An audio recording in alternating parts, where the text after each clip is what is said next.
तमाम इंतहाई काबिल एहतराम हमारी क़यादत, जिन्होंने हमेशा गयूर वकला की आवाज़ बने, और मेरे भाई और मेरी बहनें, मुअज़्ज़ज़ मेंबरान बार, जो अयूब आमरीत से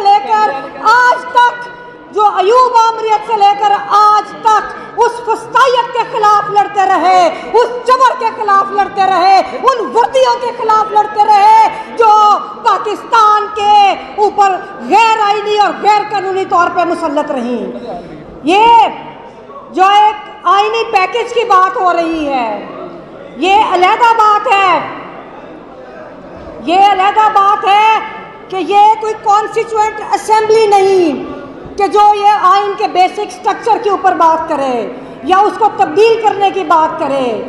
हम तो ये कहते हैं कि ये जो पार्लिमान है ये बूटों की मदद से वजूद में आई और इसकी कोई लेजिटिमेसी नहीं कि ये किसी किस्म की कोई कानून साजी भी करे।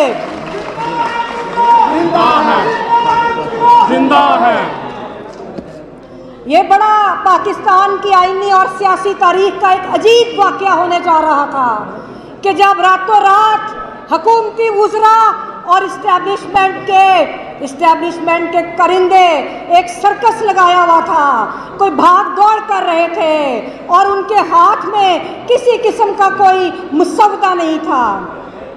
मैं कहती हूँ कि ज़ियाउल हक कहा करता था कि ये जो पाकिस्तान का आइन है ये 12 सफ़ों की किताब है, और ये जो उसकी बाकियात हैं वो वाकई उसको 12 सफ़ों की किताब बनाने जा रहे थे।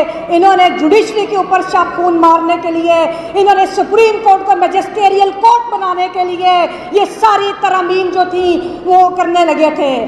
लेकिन पाकिस्तान के जो गयूर वकला हैं, मुझे फ़ख्र है कि हामिद खान साहब की क़यादत में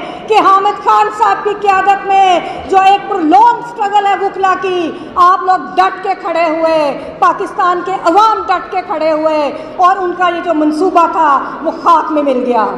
और कल मैंने सुना जो लॉ मिनिस्टर हैं, सबसे पहले तो मैं आबिद ज़ुबैरी साहब को सलाम पेश करती हूँ कि जिस तरह पिछले साल सुप्रीम कोर्ट बार एसोसिएशन ने उनकी क़यादत में वकला के कॉज को आगे बढ़ाया, और उनके जाने के बाद सुप्रीम कोर्ट बार एसोसिएशन शर्म और अफसोस से कहना पड़ता है कि एक कब्रिस्तान बन चुकी है। मुझे अफसोस से कहना पड़ता है कि ये एक सरकारी बार एसोसिएशन बन चुकी है। कल आपने देखा कि एक कन्वेंशन था जिसमें इन्होंने अपने चंद लोगों को बुला के, और लॉ मिनिस्टर तकरीर क्या कर रहे हैं, वो बात क्या कर रहे हैं, वो ये कह रहे हैं कि हम एजेंसियों से मिले, हम लोग इन कुव्वतों से मिले और उन्होंने हमें कन्फ्रंट किया। क्या मजाल है कि आपके मुलाजमीन जो कि पाकिस्तान के आइन के मातहत, जो वज़ीर आज़म और मुंतखब हुकूमतों के मातहत हैं, वो इनको कन्फ्रंट करते हैं और इन्हें कहते हैं कि आपकी अदालतें सही काम नहीं कर रही।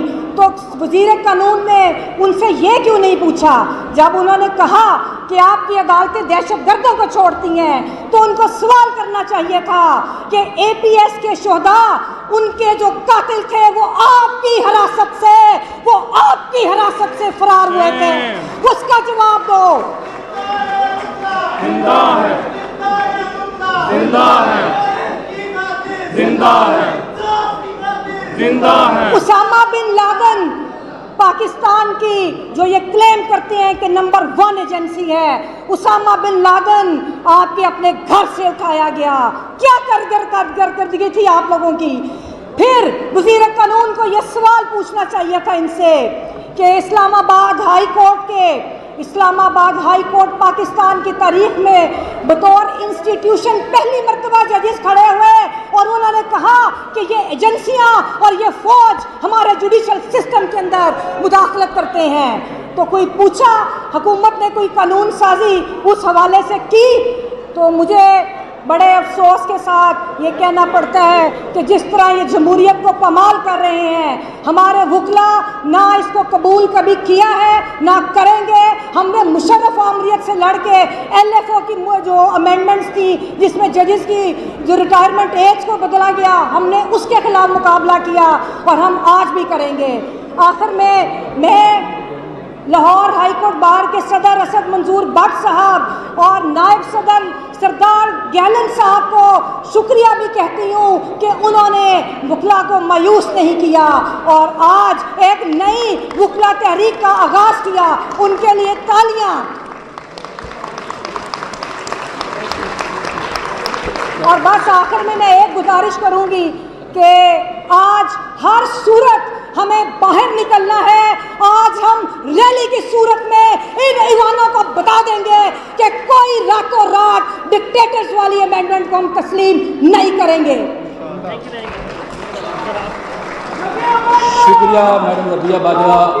जब इनकलाब की बात होगी, जमहूरियत की बात होगी, हक सच के लिए लड़ाई की बात होगी तो आबद साकी साहब का नाम पीछे नहीं होगा। मैं आबद साकी साबिक़ सदर लाहौर हाई कोर्ट।